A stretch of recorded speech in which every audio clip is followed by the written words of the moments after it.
Welcome to Full Prefrontal, the show that exposes the mysteries of executive function.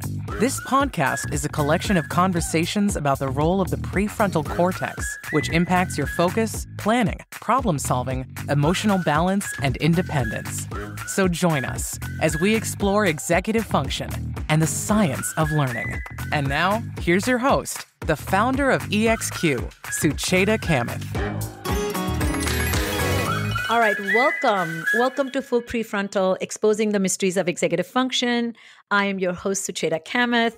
I believe we have been together on this journey, finding ways to connect neuroscience, psychology, science of education, helping children, adults become independent, helping parents to take care of their children by understanding the sciences and best practices, whether they are interpersonal or not. And in this journey, I have met some incredible folks, incredible leaders, incredible partners who are committed to this work.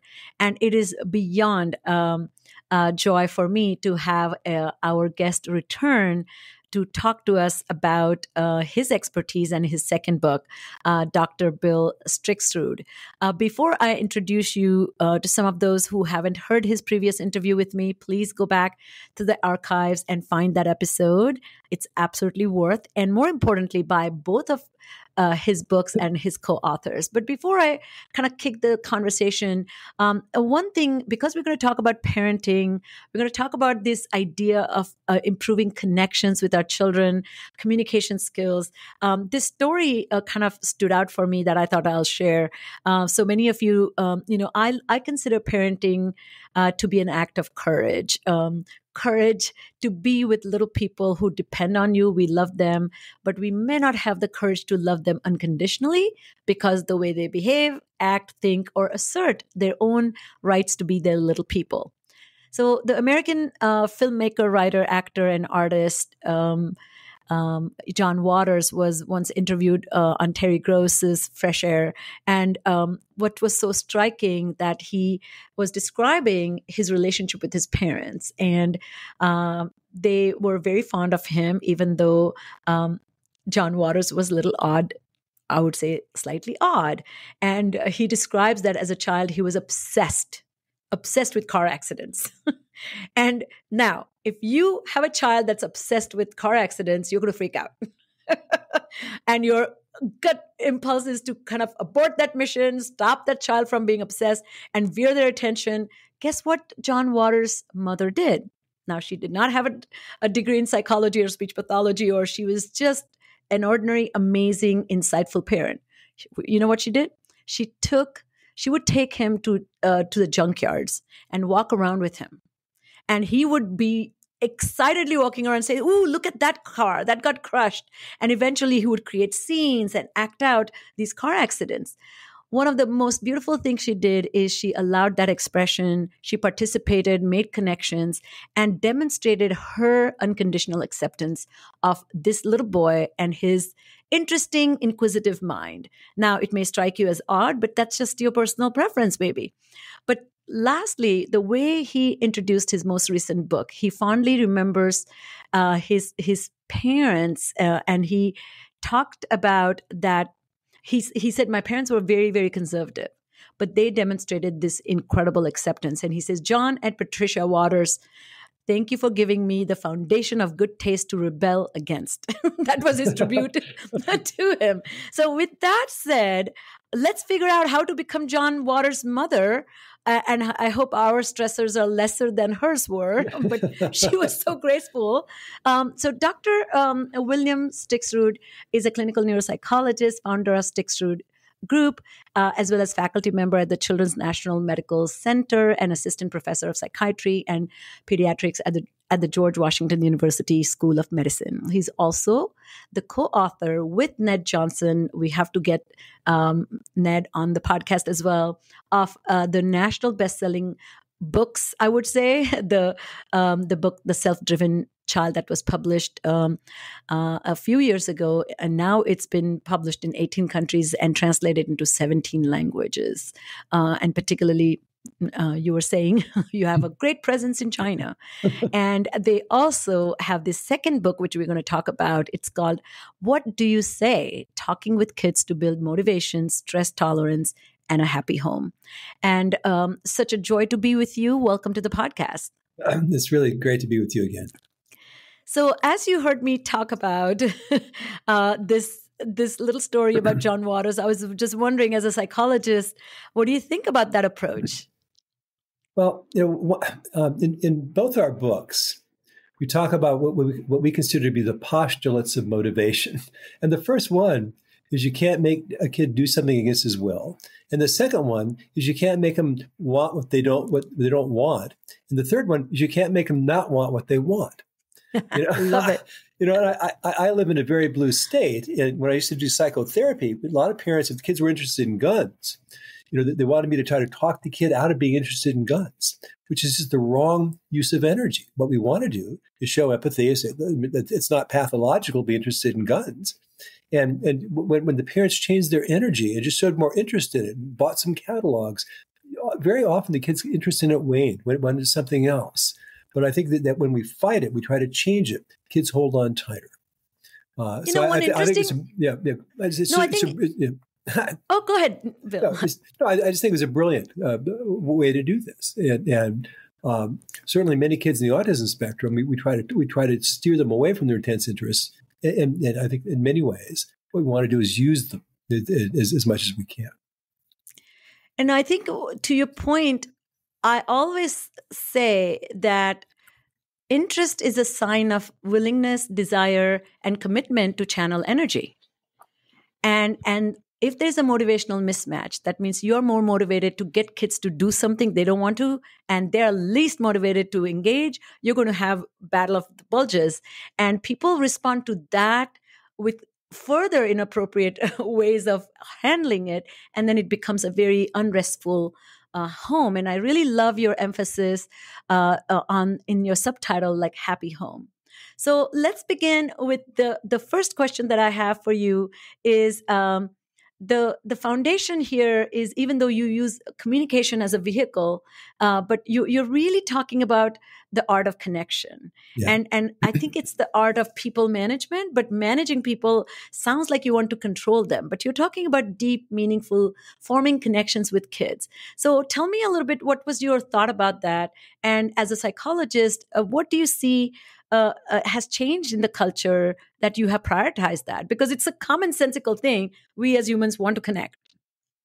So we know that a close connection with parents is about the nearest thing you can get to a silver bullet in terms of protecting kids from the harmful effects of stress and negative experiences.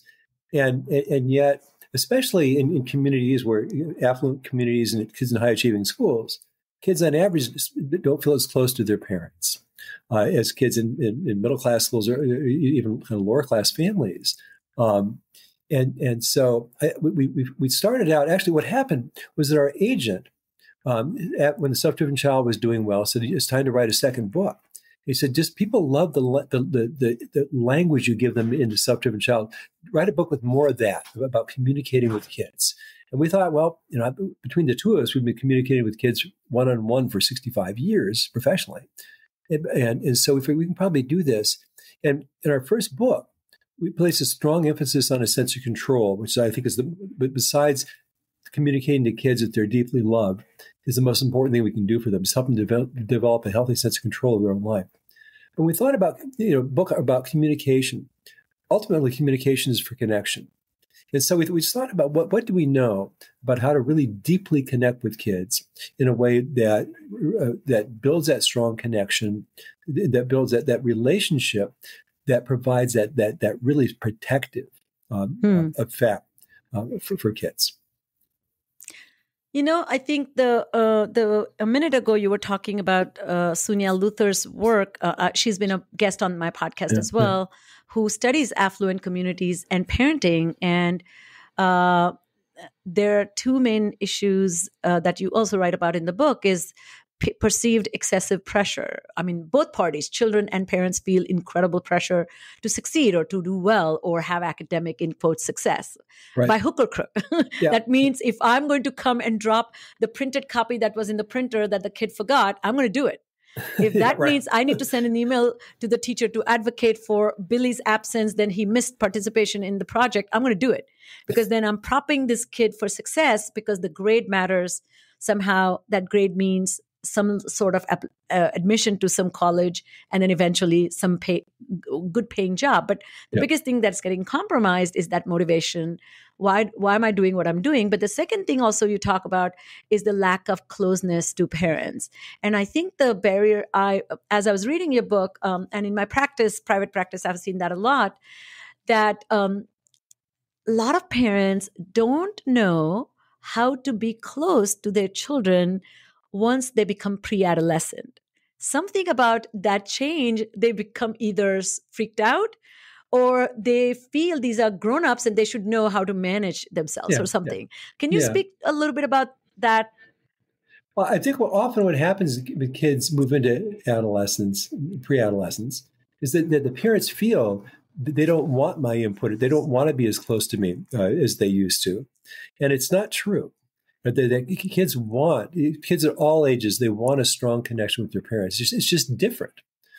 Just that we shift. They don't want to sit in our laps and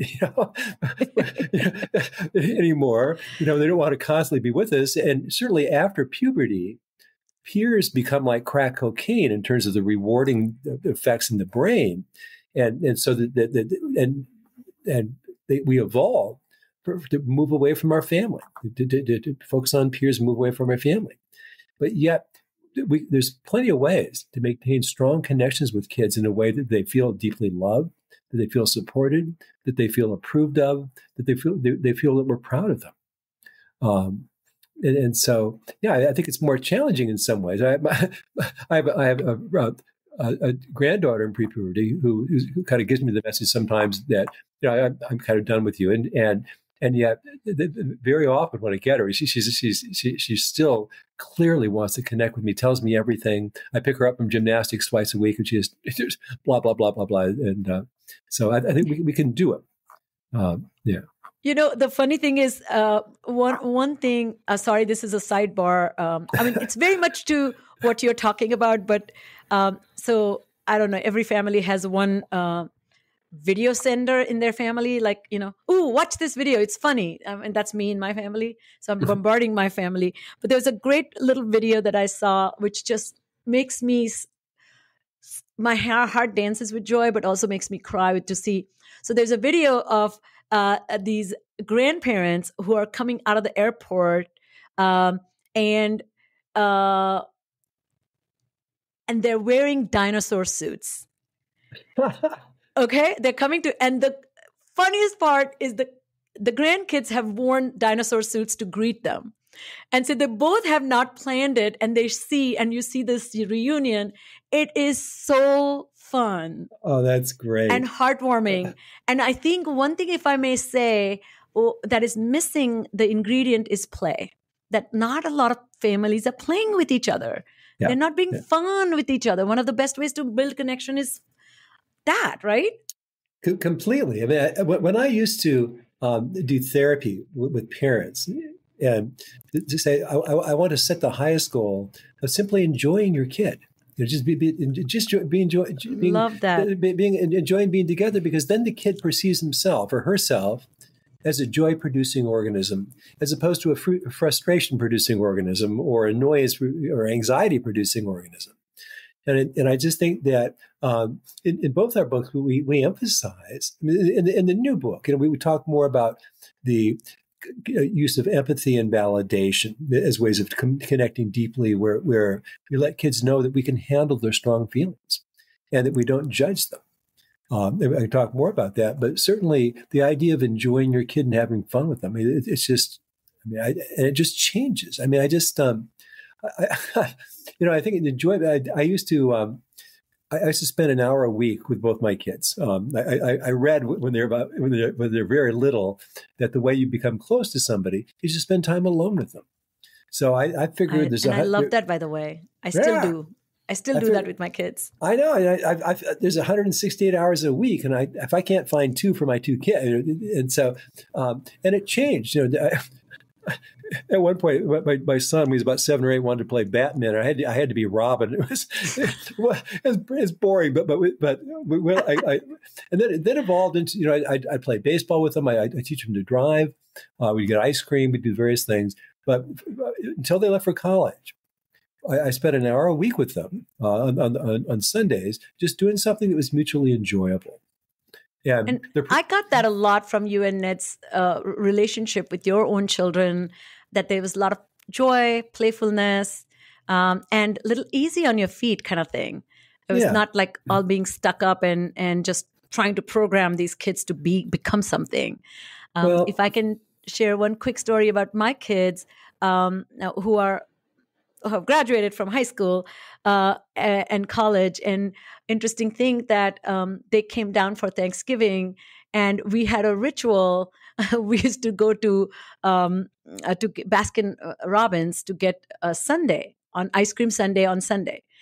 And they came down and they still wanted to get an ice cream sundae on Sunday. And we always got one and we shared it. And we did that, even though these are grown kids. So your stories were so relatable to me. Maybe can you walk us through, you mentioned some ideas of fostering and making connections, including eye contact, being present. But one particular thing I love that make me feel important is the pleading request that our children have in their hearts. So maybe tell us, how can parents do that?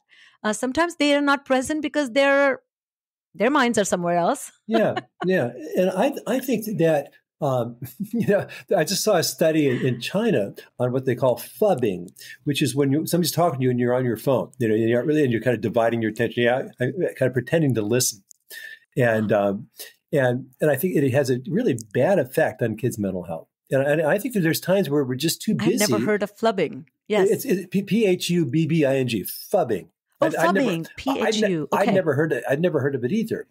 But I think the idea is that if kids need our attention and we're too busy, then we rather than trying to fake it, do a half-assed job, but we say, wait a minute, this is really important to me. I want to get this right. I want to help you as much as I can. I want to hear this story, but I can't give you my full attention now. Let's find a time to do it like that. So the community, I think part of the reason I wanted to spend time with my kids, I wanted them to know that you're important enough to me that I'm going to find 2 hours every week to spend with my kids one-on-one. I wanted to give them that message that, as you said, that they matter, that they're important. And somebody once said that you should treat everybody like they have a sign on their head that says, "Make me feel important." Love that. And so, we talk about family rituals. I mean, as another way of building connection. I remember when I was a kid, at one point, I can't remember why, but I was going to my grandparents for Christmas Eve dinner. And they somehow couldn't cook or something. So we stopped at a drive-in and got hamburgers and milkshakes. And for the next several years, we did that every Christmas Eve.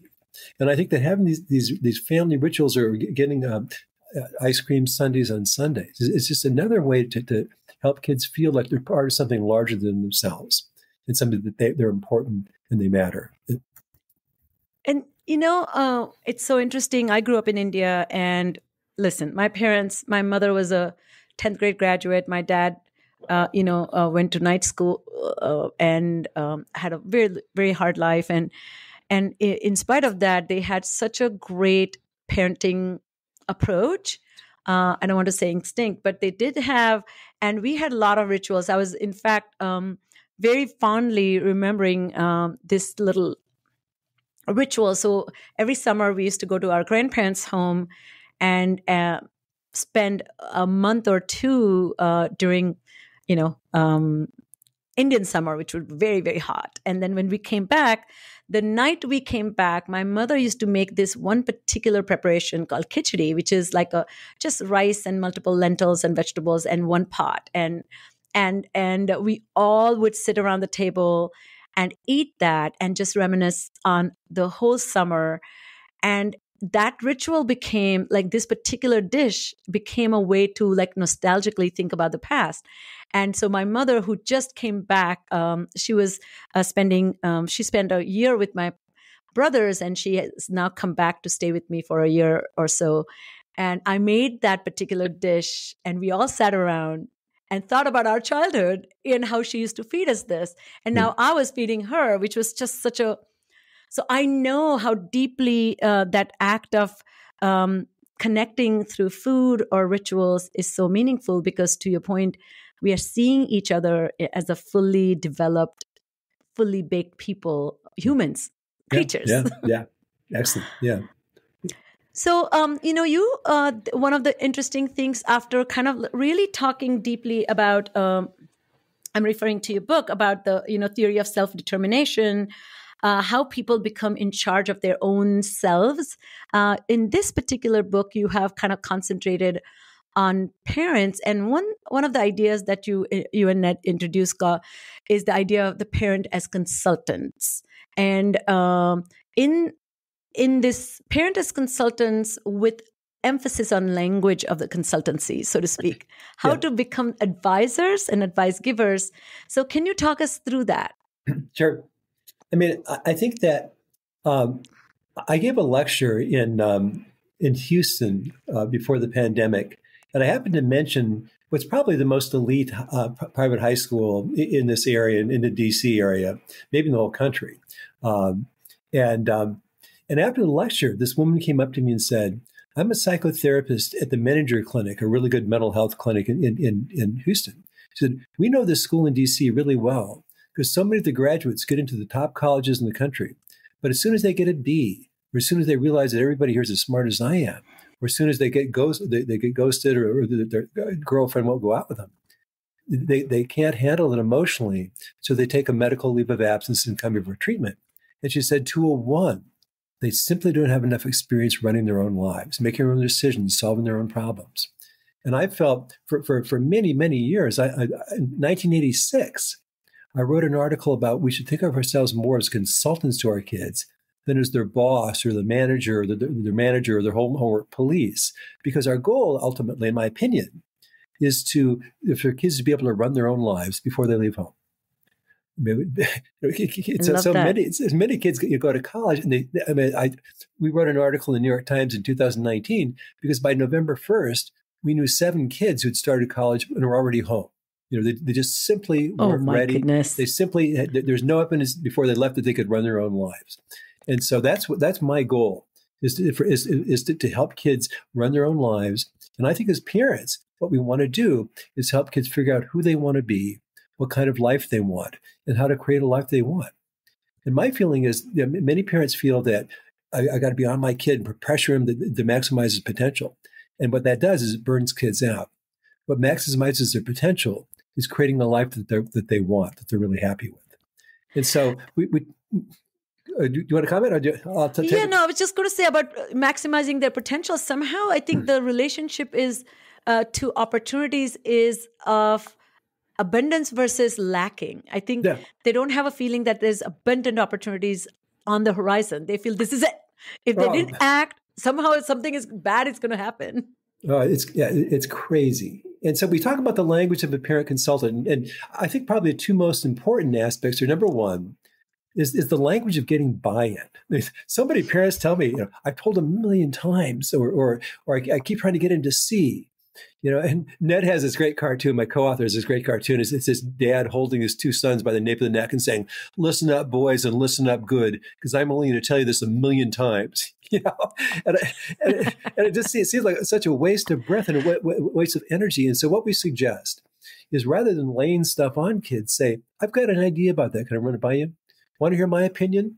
I wonder what would happen if you tried it this way." And what I say to kids a lot is I say, for whatever it's worth, and then I'll say opinion or a suggestion, but I want to make it tentative. I don't want to feel like I'm laying it on them, because if we try to get people to change, we aren't asking us to help them change. As you said earlier, all we get is conflict and resistance. And so the language of getting buy-in, and also simply saying, is there a way that I could help? Right? I was giving a lecture in New York a few years ago, and happened to be talking about this. And this woman got up in the front row, told the rest, stood facing the rest of the audience, and said, "This idea has changed my relationship with my kid completely. She's in ninth grade. She's in boarding school, and every week we talk on the phone a couple times, and it always turns into an argument because she brings up a problem, and I say, well, you need to do this or this or this, and she fights me on it, and it just evolves into this kind of unpleasant argument. Last week she called, and I just said, is there a way that I could help? And then it was fun. Then the energy changed, and we could brainstorm together. And I wasn't trying to lay anything on her. So this happens just all the time for me. And when parents often want me to try to talk kids into stuff, and I don't believe in doing it. I don't believe in trying to talk them into stuff. I say I'll talk to them about it. And the second aspect of language is what we call the language of no force. You really can't make a kid do things. And I just have great success influencing kids, I think, in a positive way by not trying to force them. And there's a family there's a very observant Jewish family that came to me a few years ago, 2 or 3 years ago, and right before the pandemic. And they said, we're really distressed because our 13-year-old son is refusing to have his bar mitzvah, which in observant families is a really big deal. And he was refusing because he didn't have religious faith and he didn't want to be a hypocrite. And said, what do you advise? And I said, tell him, obviously, no one could make you do this. I mean, what we're going to do, we can't make you learn your Bible portion. We couldn't drag you up on the stage and move your lips. We couldn't make you do it. So no, you don't have to do it. But we want you to know it's really important to us. It's really important to your aunts and uncles and your grandparents. It's really important to our friends who want to welcome you to the Jewish community. So I just hope you can find a way to do it. And 2 days later, after resisting for 9 months, he said, okay, I'll do it. And then he negotiated. I mean, he said, I don't want to do it in front of the whole synagogue. But he did his bar mitzvah. And after 9 months of fighting, I saw another kid who refused to take his medicine for ADHD medicine for 6 years. And mom wanted me to talk him into it. I said, I'll talk to him about it. I said, I don't want anybody to try to force you. All you got to do, if somebody tries to force you, put it in your cheek, go swallow, and then go spit it out. And I'll tell your parents the same thing. But you might want to make an informed decision. You might want to try and see what it does, because some people, it's like turning on a light switch. Because nobody's going to make you take it. If it doesn't help you, don't take it. He tried it 2 days later. And 3 months later, I got a letter from his mom, or an email from his mom, saying he's got straight A's, up from straight C's. And that doesn't usually happen, as you know, but he didn't have any learning disabilities or anything. So the idea is that the parent consultant is that our job is to help kids figure out who they want to be, what's important to them, and support them in moving the direction that they feel is important to them. And God, one of the coolest things that anybody ever said to me is that what I loved about raising adolescents was that every day when they come home from school, you get to see who they're deciding to be. So I love that. That's our job, is to facilitate that. And so we have these two aspects and two ways of thinking about communicating with kids that can foster that. Beautiful. And I have a little bit non-glamorous term for it. Instead of consultants, I call it pentoring. You're a parent mentor. Oh, that's great. Yeah. And one of the framing of mentorship or consultants is you're consulted upon. You do not give advice until you're consulted. Yeah. And one of the things that I've done with my kids is first say, I'm so sorry, that sounds like a lot. Wow, that's a real difficult problem. I wonder what you're thinking about it. And then second, I've seen you take really complicated decisions and you think very deeply before you act. I'm wondering if there's anything I can do. I'm happy to give you a perspective if you need it. Yeah. And that has been very helpful because one, they always come back and ask you. They do.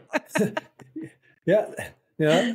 And second is, I think they really don't have a great range of ideas because ideas come from experience. You need some having lived life in in spaces. So if you have never had a flat tire, you wouldn't know what to do when you have a flat tire.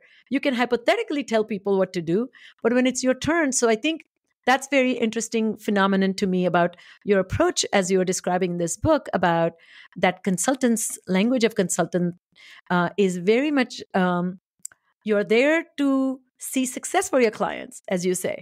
You're there to help them achieve success they want, but you have taken the time to understand what they want. Well, it's true, and we consider we've been writing about this consultant idea for years, and we think about it in three dimensions, three aspects. One is as you just said, Sucheta, we offer help and advice. We don't try to force it down kids' throats. Second thing is, as you just said, we encourage them to make their own decisions.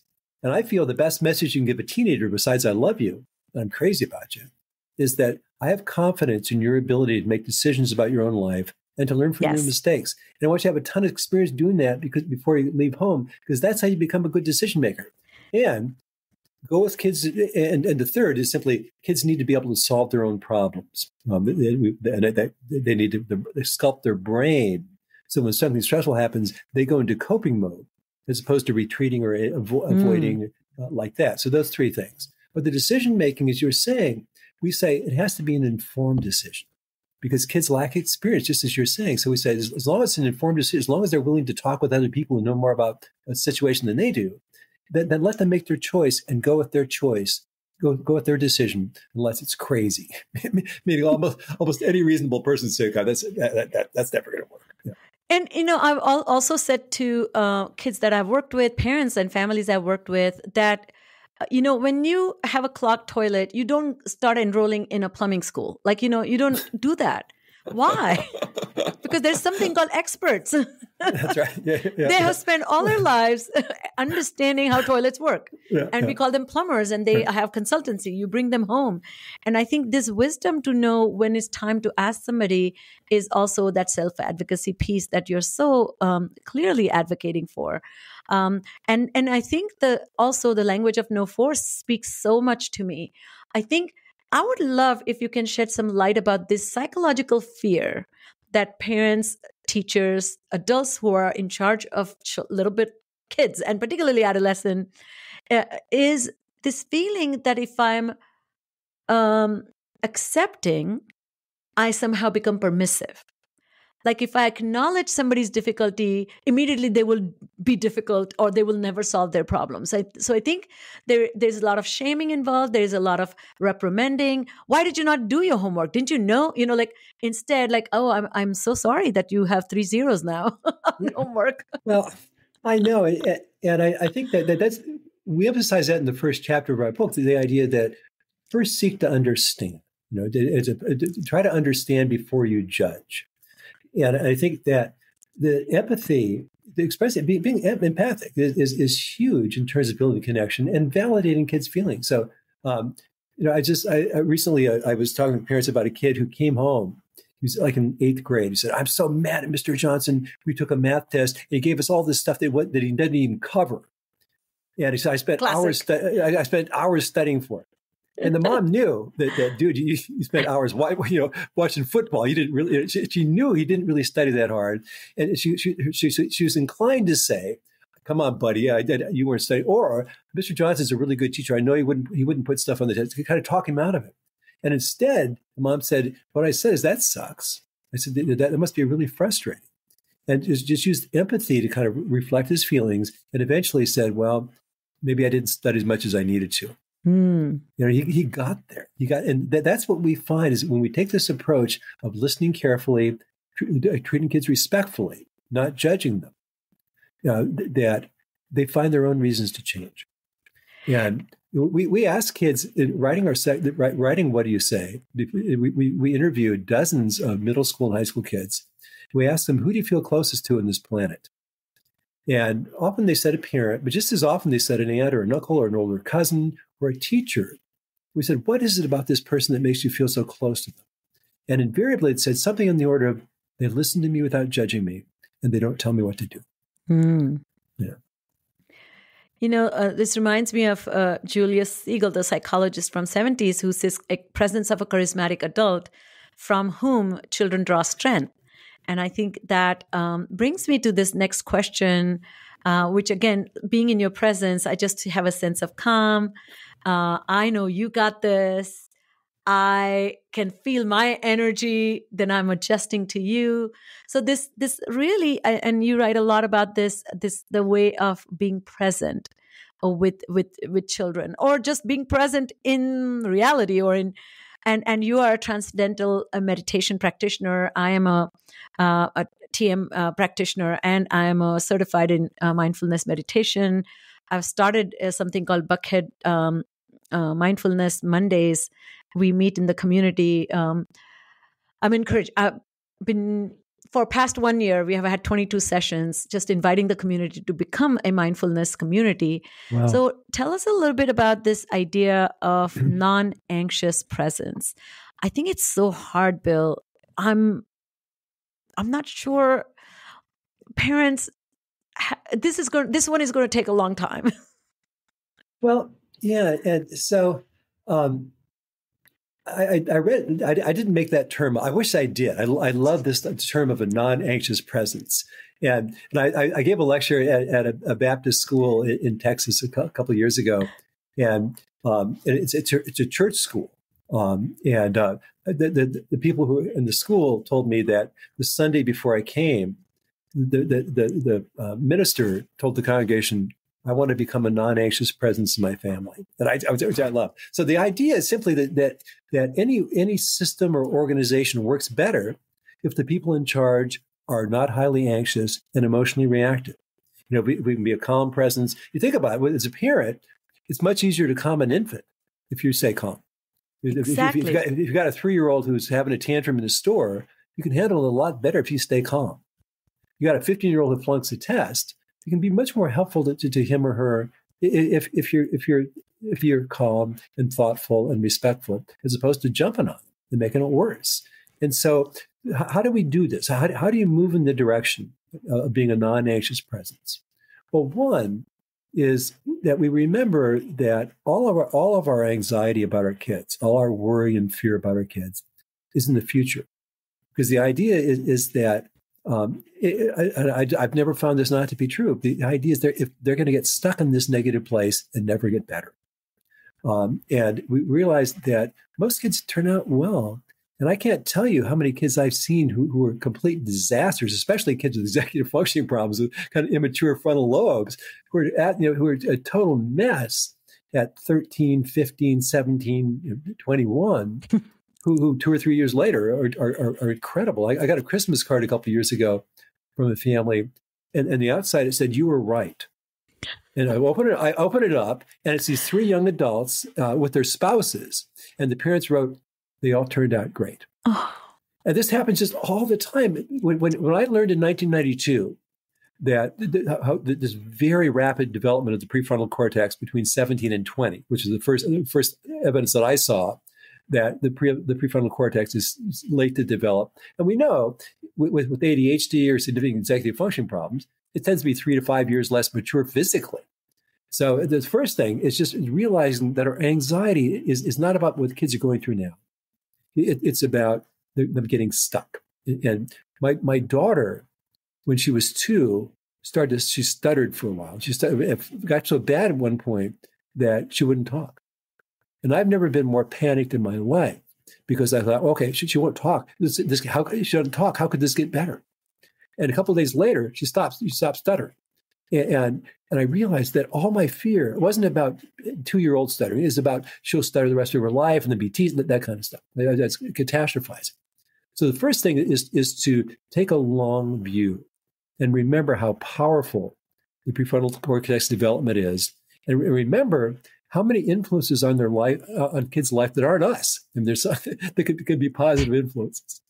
And to your point, I think it's so interesting to me that God has given us this prefrontal system, which does future forecasting and this mental time travel. So when we travel back in time, it's nostalgia. When we travel forward in time, that's future prospection. Very, very important ways to have the long view. But if you look at all the mindfulness practices, is really turning off your prefrontal system and so that you can link to your present moment.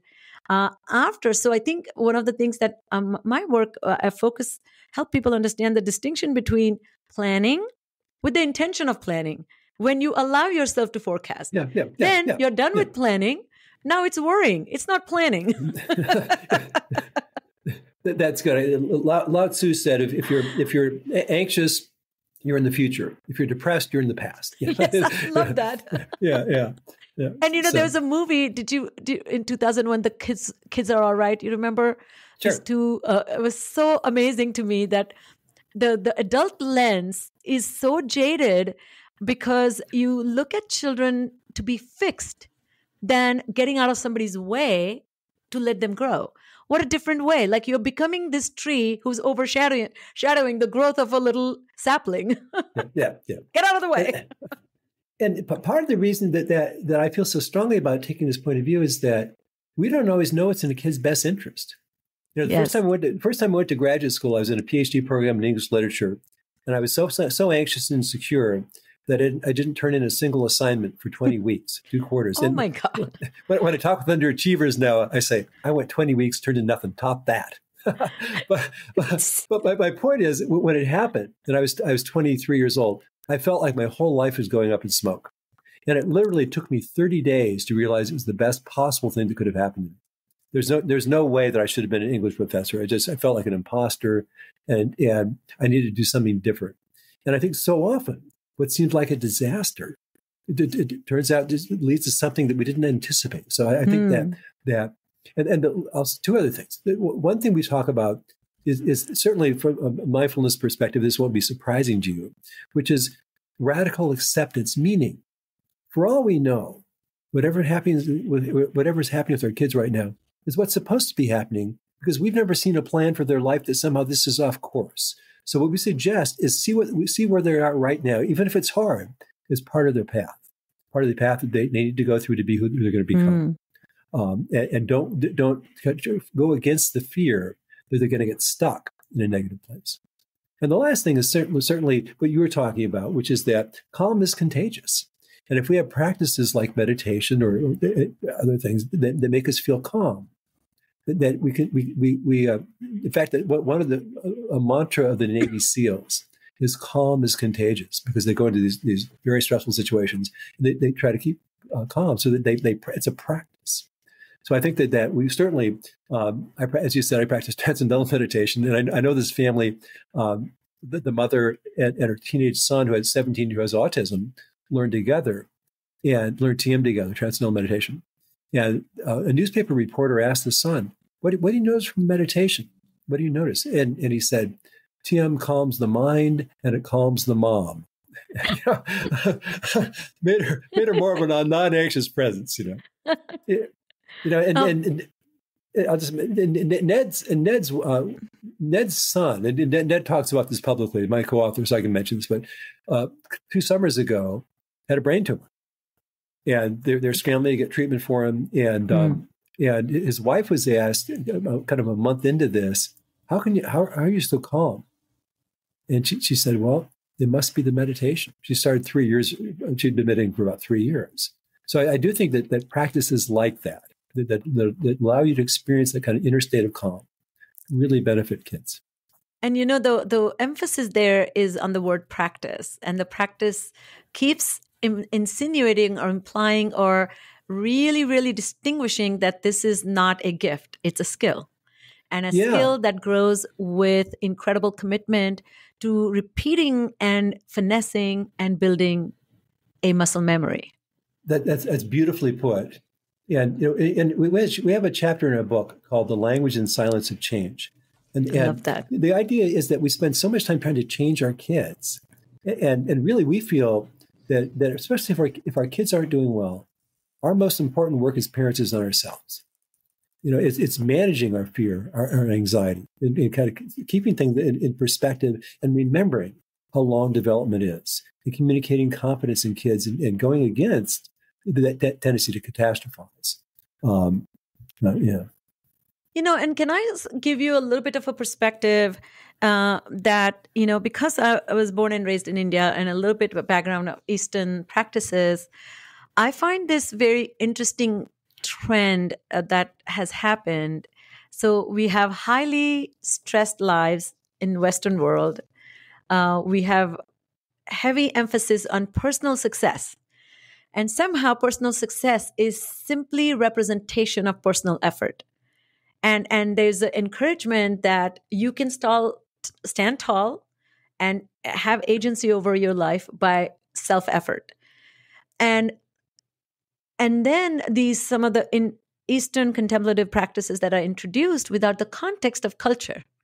So I'm seeing lots of stressed out people, humming to themselves and anchoring without really believing in creating cultures and communities where they belong mindfully.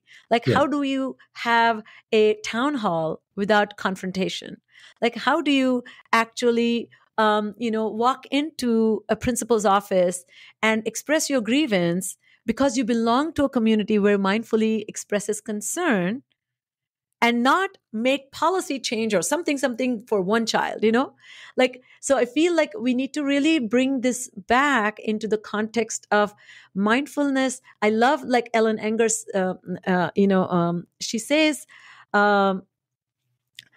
meditation is for post meditation mindfulness. So why are we practicing? Because you will become more mindful and less mindless. And so I think really this becoming mindlessness, your own mindlessness, can be one of the reasons to cause grief to other people. And you as a parent, your own mindlessness can really be like, you have many examples of parents just not listening to their kids and the kids not being heard. And that can be a huge traumatic experience if I'm a child. Well, they say that kids listen better when they feel heard. Yeah. Exactly. Yeah. So, you have, and this goes so much on that agency issue, but maybe you can share a little bit some ideas for educators to motivate the kids as much as we're talking about parents because how do you achieve the same as a parent? You're in charge, maybe your own kids, and there's some blood relationship that makes you maybe even want to understand what motivates them, what interests them. But how do educators achieve that when they have to do group cooperation and also they don't have time to, in quotes, wait for the buy-in to kick in? I mean, I do not agree with that, but I'm just curious. So Ned and I are working with a group of educators around the country who are focused on student-directed learning and really promoting autonomy, and because that it turns out that a sense of control, a healthy sense of control or autonomy, it's absolutely the key to mental health. I mean, think about it. If you're anxious, your thinking is out of control. You'd like to stop worrying, but you can't. If you're depressed, forget it. You have no sense of control. If you have an addiction to something, forget it. Life is completely chaotic. And so, and it turns out that the reason that cognitive behavioral therapy helps people with anxiety and depression, and the reason that meditation helps is in part is it increases the sense of control. It doesn't mean that you control everything. It just means you don't feel helpless or hopeless or passive or chronically anxious or driven. And so it's huge for mental health. And also that a sense of autonomy is crucial for that self-motivation. And yet in schools, kids' sense of control or autonomy gets lower every year they're in school. And by the time in high school, you got to ask permission to go to the bathroom, and so we're working with these educators who are really interested in getting kids to kind of be responsible for their own learning and to direct their own learning, and it ranges from I visited a school in Colorado Springs where basically it's a high school where the kids run the whole thing, and the teachers are mentors. They're mentors, they're teacher mentors, and they really consider themselves as guides to the kids who, here's the curriculum, and here's the stuff you got to master for the state tests and stuff. But let's figure out the best way for you to get the material. And so ranges from school where that's what they do to schools where they have half a day. We're committed to kids. Kids have all their academics in the morning, then the afternoon they spend working on their own projects. And so I think that it's not through skillfully. Some teachers are just masters at bringing kids in and getting them to do the teacher's agenda. But I think the future of education is going to be on the student-directed learning, because we have this mental health crisis in adolescence, where the Surgeon General recently said that the status of adolescent mental health is the defining public health crisis of our lifetime. And just some new research suggests that the mental health of young adults, 18 to 25, is even worse. And the sense of control is so huge. And schools have the potential to really transform the life of young people by supporting autonomy and a sense of control. And we think about a sense of control in two dimensions. One is the subjective sense of autonomy or agency.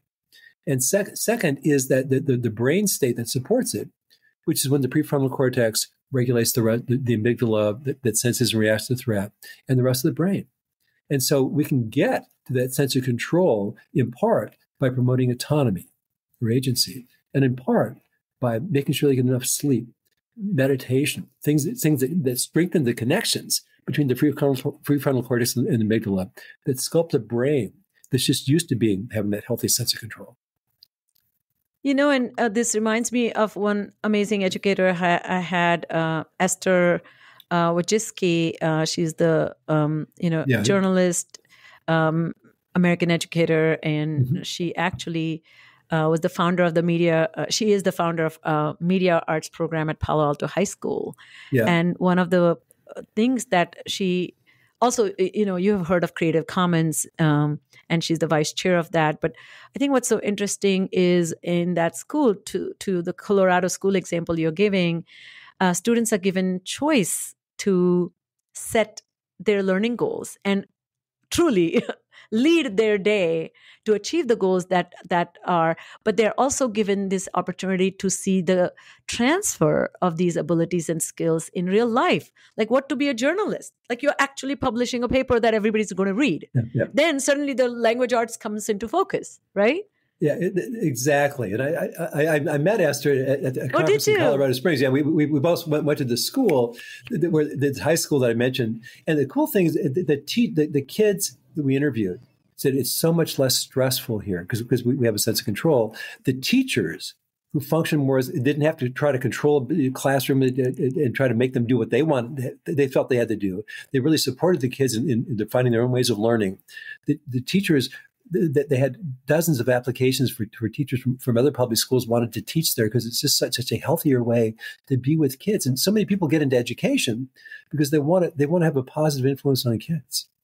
Yeah, and I think that one of the guys that we taught, middle school principal, where the kids spend half the day doing their own projects, said, I'm 60 years old, and I'm just not going to do anything anymore that's harmful to kids. And so much of what we do in traditional schooling is harmful to kids. I'm not going to do it. And I'm older than that, but I feel that same way. And it turns out that this high school, I asked the head of the school in Colorado Springs. I said, how do you folks do on standardized tests? He said, we have the highest scores in our district, of all the high schools in our district. And I said, why don't you emphasize that more? He said, that's not what we're about. They don't even need to. Yeah, because it's a byproduct of the environment they have created. We excel because we have agency over our lives. Yeah. What a great illustration of that. Well, I think as we close, one of the most interesting parts that spoke to me from as I think about executive function, and there's so much emphasis on behavior. So the underpinning skills, my inability to sustain focus, my ability to exercise mental flexibility, my ability to plan, organize, systematize, and create a roadmap for execution, all those skills are skills. But they may present themselves as behaviors, which gets a lot more attention, and particularly framed as appropriate and inappropriate behaviors, they come across as failure to meet expectations. Right. So I would love for you to maybe talk about how you have written beautifully about healthy versus toxic expectations.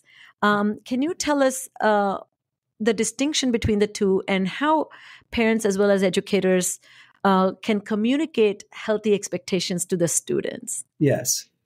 I mean, I think that I started thinking about this in part because so many kids I see who are really intelligent but have executive functioning problems, they feel that their intelligence is like a 200-pound weight because they feel that they're constantly letting people down, constantly disappointing people because they can't perform as well as they want to, as other people think they should. And so I started thinking about this and started reading about expectations. And we know that until kids are 14 or 15, their placebo response is even stronger than it is for people as they get older. Unbelievable, yes. And we also know that teacher expectations have a profound effect on kids' confidence, as do kids' academic achievement, as do parental accommodations. But healthy expectations are expressed through expressing confidence. I believe in you. I believe you can do this. I have confidence that if you want to, this is important to you. I believe if you work hard, you can do it. As opposed to saying, you got to get those B's up to A's. That's unacceptable. And so because you started out talking about unconditional love. And I believe in telling kids, I love you no matter what you say, what you do, what you achieve, or how hard you work. I love you just as much if you're a slacker. I love you just as much. And I think that attitude helps kids find their own motivation and find themselves. And so I think that the idea is healthy expectations, communicate that unconditional love and approval, and express through confidence in kids. And I believe that you can meet your own goals, accomplish things you want to do. And the toxic is where it's conditional, where it's a demand, because it feels threatening. And we know that kids function best in environments characterized by high challenge and low threat. And when the idea is, and so many kids tell me, God, they think they are their grades. They get a B, they can't go home and show it to their parents, because their parents will go ballistic. This is toxic stuff.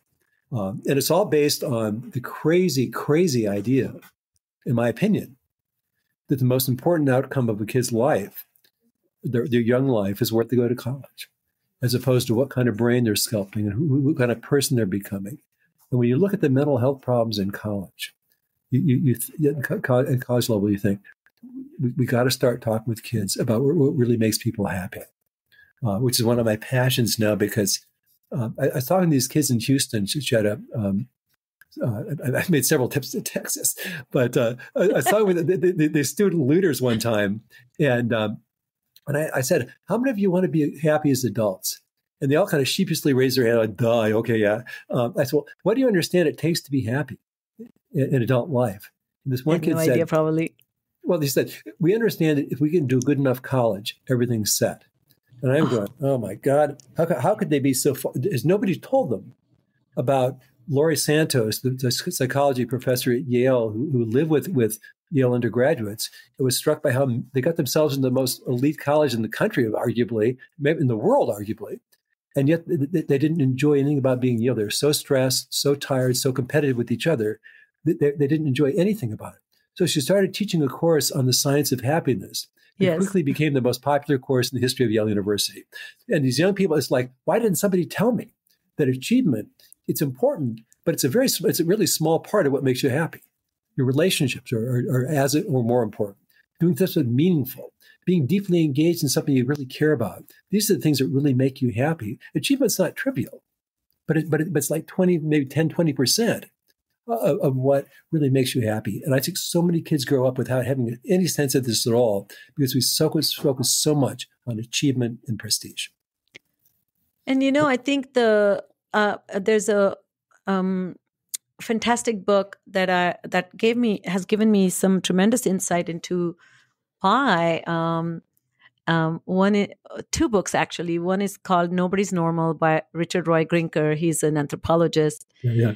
And the history of normal, like where we got this concept of people are, and the work. And second book is called "Work Won't Love You Back." And I think this identity that I am as good as the work I do is the bane of a cultural. Whenever you go, people ask you two questions: "What's your name?" and "What do you do?" Yeah. And then if you're a stay-at-home mom, you almost do nothing. If you have anything non-influential job, you are nothing, But This idea that what is non-influential job is becoming even narrower and narrower and narrower.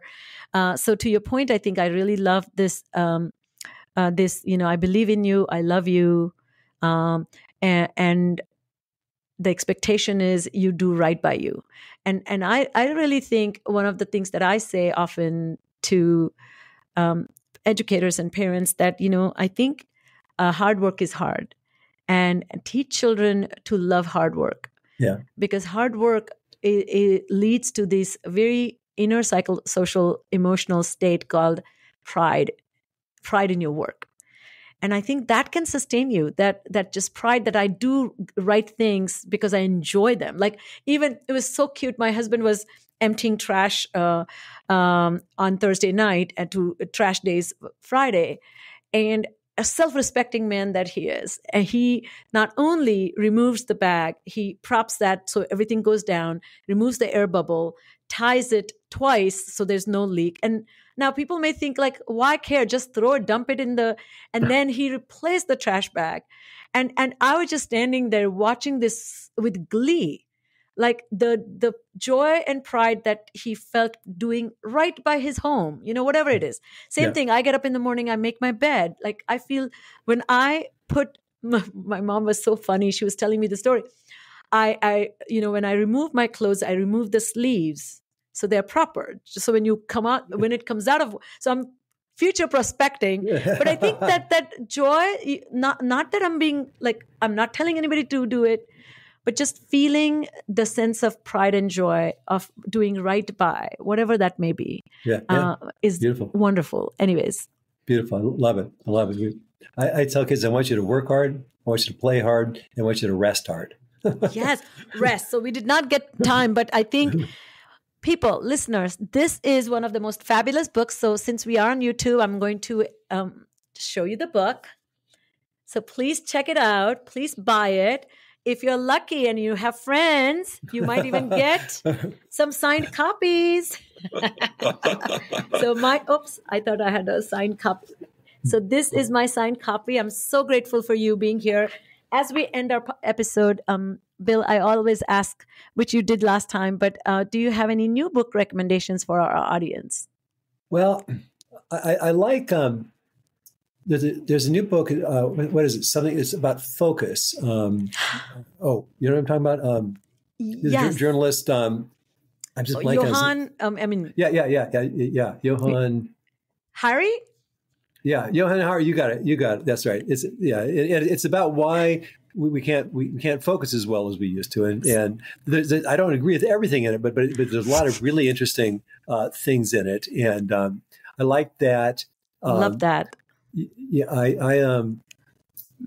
I keep going back to Madeline Levine's book, The Price of Privilege, which talks about Sunya Luther's research, because so many of the families that I work with and so many people who buy books are in affluent communities and in high achieving schools, and I think so many people don't know that these kids in affluent communities and high achieving schools are so much higher risk than other kids are for depression, anxiety, and substance use disorders.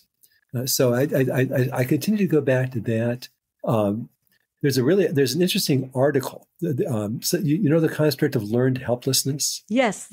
Yes. So it's something developed in the 1970s and 80s. And the idea, the paradigm was these dogs would be in a cage and they'd be shocked and they couldn't escape. And so they had that experience several times, and eventually they'd open the cage door that the dogs wouldn't even try to get out. So the scientists, Martin Seligman and Steve Mayer, concluded that these dogs learned helpless. What can I do? Why bother trying? And what they wrote an article called "Learned Helplessness at 50." This is in 2017. It's what we got right and what we got wrong. And what they got wrong was the dogs didn't learn helplessness. But they failed to learn control. They failed to learn that sense of control that they could, because when you have that experience of controlling a stressful situation, what happens is your prefrontal cortex activates. You go into coping mode and try to figure out what to do. And whenever your prefrontal cortex activates, it dampens down the stress response. And that's why we say support kids in solving their own problems, because we want kids to have a lot of experience. Something stressful happens, and rather than swooping in to save them, let them figure it out. Let them prefrontal cortex activate, because then they get less stress. When you're coping with something, it's not that stressful. What's really stressful is when you don't know what to do. where you feel overwhelmed. And By the way, did you know that this was discovered by Pavlov? So tell me. So I was at the trauma conference with Bessel van der Kolk 3 weeks ago. Okay. And he mentioned this story that Pavlov had a lab, and he's most known for this Pavlov's reflex, right? Right. But he had these dogs in cages, and the river flooded. And the river next to his clinic or his lab flooded, and all the water came into the lab. And all the dogs that were caged and nobody was there, they tried to stand on their toes to survive. The water came to very top of the cage. And then what happened is the water level subsided. When they returned back to the lab, they saw that these dogs were unable to participate in any experiments they were conducting. So they were unable to participate in the previous ongoing research. So the lab assistant came to Pavlov and said, we need to get rid of these dogs. They're just not performing. And so then Pavlov said, wait, but why? And then he began to work on them and understood that even when the cages, because they had this traumatic experience of being locked in the cages, and the flood happened, even when the gates, the cage doors were open, they were unable to activate their agency. They completely lost bearing about their sense of control. That's It turns out that what happens is that actually that rather than learning, there's nothing I can do. What happens is that the part of the brain the part that does we have the fight, flight, or freeze. The part of that triggers the freeze response is what happens, and so that they won't do anything, as opposed to why bother trying? It's just that they're so panicked that they freeze. Yeah. Well, we were supposed to end a minute earlier, so sorry, guys. But that's all the time we have for today. Thank you so much, Bill, for being our guest. Your conversations, you're bringing and highlighting this incredible understanding that our parents and educators need to have. We collectively as society, you don't even need to be a parent or an educator. If you're running teams, if you are a young person, part of a team, you need to understand how to really find motivation or motivating people. We all want to yield group cooperation? Well, people are likely to pursue goals that are important to them, and having a good read on what's important to people can be really, really powerful. Yeah. So listeners, keep listening, keep leaving us review. If you loved what you're hearing, please share and follow us on social media. And definitely don't forget to purchase amazing books that our guest, Dr. Stixrud, has written with his co-author, Ned. And thank you so much for your time. And thanks, Bill, for being with us. Thanks for having me. It's really fun. Thank you for listening to Full Prefrontal, exposing the mysteries of executive function. To contact your host, Sucheta Kamath, and learn more about her work on improving executive function, visit her website at exqinfiniteknowhow.com. That's www.exqinfiniteknowhow.com. Tune in next week for another informative episode of Full Prefrontal, hosted by the founder of EXQ, Sucheta Kamath.